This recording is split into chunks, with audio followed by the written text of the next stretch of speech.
Hi friends, அனைவருக்கும் வணக்கம். தமிழக அரசாங்கம் கலைஞர் கனவு இல்லம் திட்டம் சொல்லிட்டு தொடங்கப்பட்டிருக்கு. அதில் வந்து பார்த்தீங்கன்னாக்கா, கட்டப்பட்டு பழுதடைந்த நிலையில் உள்ள அ அவங்களுக்கு வந்து பார்த்தீங்கன்னாக்கா, முதல்வரின் வீடு மறுகட்டுமான திட்டம் சொல்லிட்டு குடுத்துருக்காங்க. இதற்கான வழிகாட்டு நெறிமுறைகள் வந்து தமிழக அரசாங்கம் விட்டிருக்காங்க.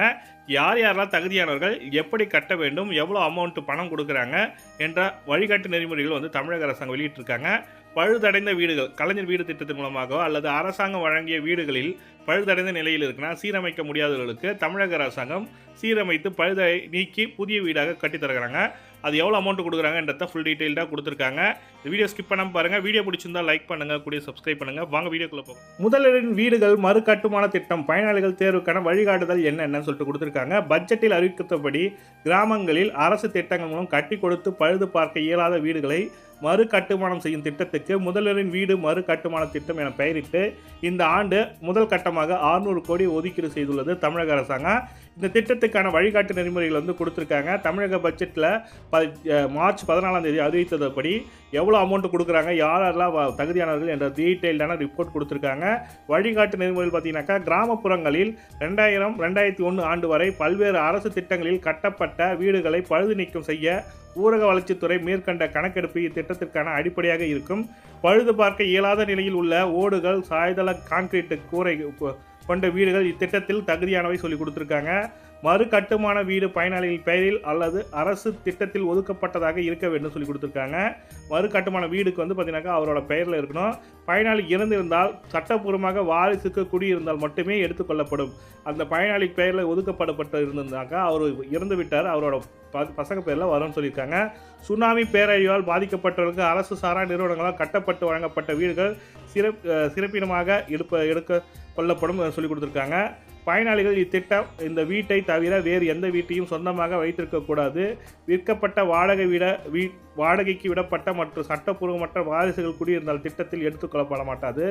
ஓய்வு பெற்ற பணிபுரியும் அரசு ஊழியர்களுக்கு சொந்தமான அவர்கள் வாழ்க்கை துணையின் வீடுகள் எடுக்கப்படாதுன்னு சொல்லியிருக்காங்க. பயனாளிகள் தகுதியை மதிப்பிட வட்டார வளர்ச்சி அலுவலகம், கிராம ஊராட்சி அலுவலகம், கிராம ஊராட்சி தலைவர் மற்றும் தனி அலுவலர் தலைமையில் 6 பேர் கொண்ட குழுவை அமைக்க வேண்டும் சொல்லி கொடுத்துருக்காங்க. இக்குழு வீடுகளை கூட்டாக ஆய்வு செய்து பயனாளிகள் தேர்வு செய்ய வேண்டும் சொல்லி கொடுத்துருக்காங்க. ஊரக வளர்ச்சி ஆணையரால் மாவட்ட ஆட்சியரிடமிருந்து பெறப்பட்ட கருத்துக்கள் அடிப்படையில் மாவட்ட ஊரக கிராம ஊராட்சி வாரியாக வீடுகள் இலக்கு நிர்ணயிக்கப்படும். முழுமையாக சேதமடைந்து பழுது பார்க்க இயலாத வீடுகள் 2.4 லட்சம் செலவில் 210 அடி சதுர அடியில் பரப்பில் புதிதாக கட்டலாம். பயனாளிகள் விருப்பப்படி மறு கட்டுமான பணிக்கு மேற்கொள்ளப்பட்டால் கூடுதல் செலவை பயனாளிகளை ஏற்க வேண்டும் சொல்லி கொடுத்துருக்காங்க. வீடுகள், சுவர்கள், செங்கற்கள், நிலக்கரி சாம்பல் கலந்த கற்கள், சிமெண்ட் கான்கிரீட், இன்டர்லாக்கிங் கற்கள் கொண்டு சிமெண்ட் சார்ந்த பயன்படுத்தி சட்ட அமைக்க கட்ட வேண்டும். மண் சார்ந்த பயன்படக்கூடாதுன்னு சொல்லி கொடுத்துருக்காங்க. மண் வந்து பயன்படுத்தக்கூடாது, எம்சாண்ட் தான் பயன்படுத்தணும்னு சொல்லியிருக்காங்க. செலவு குறைந்த தொழில்நுட்பங்கள், விரைவான கட்டுமான முறையை அனுமதிக்கப்படும்.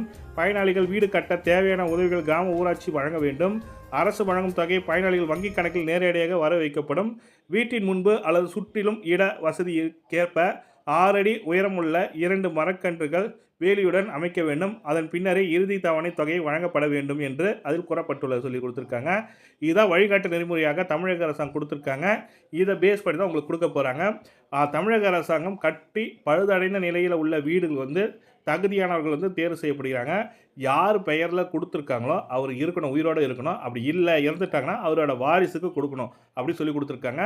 அந்த கட்டப்பட்ட வீடு வந்து தமிழக அரசு அந்த நபர் வந்து பார்த்தீங்கன்னாக்கா வாடகை விட்டுருந்தாலும் சட்டப்பூர்வமாக செல்லாது சொல்லியிருக்காங்க. நீங்கள் பழுதடைந்து இருக்கா அவங்க வீடு சீரமைக்கணும்னு நினைக்கிறவங்க இந்த திட்டத்தின் மூலம் பெறலான்ற மாதிரி சொல்லி கொடுத்துருக்காங்க. இதற்கான அறிவிப்பு தமிழக அரசாங்கம் கூடிய விரைவில் அறிவிப்பாங்க. அந்த வழிகாட்டு நெறிமுறையில் தான் கொடுத்துருக்காங்க. 2.40 லட்சம் வந்து மொத்த செலவு கொடுக்குறாங்க. இதில் வந்து இவங்களோட இடத்துக்கு எவ்வளோ பராமரிப்பு, எவ்வளோ பழுது நீக்கத்துக்கு பணம் அனுப்புகிறாங்கன்றத கூடிய விரைவில் ஒவ்வொரு வீட்டுக்கு ஏற்ற மாதிரி கொடுப்பாங்க. அதனால் இந்த டீட்டெயில்டான ரிப்போர்ட் வந்தோடனே நம்ம சேனல் அப்டேட் பண்ணுவோம். நீங்களும் மிஸ் பண்ணால் பார்க்கணும் நம்ம சேனலை சப்ஸ்கிரைப் பண்ணிட்டு பெல் பட்டனையும் ப்ரெஸ் பண்ணிங்க. தேங்க்யூ.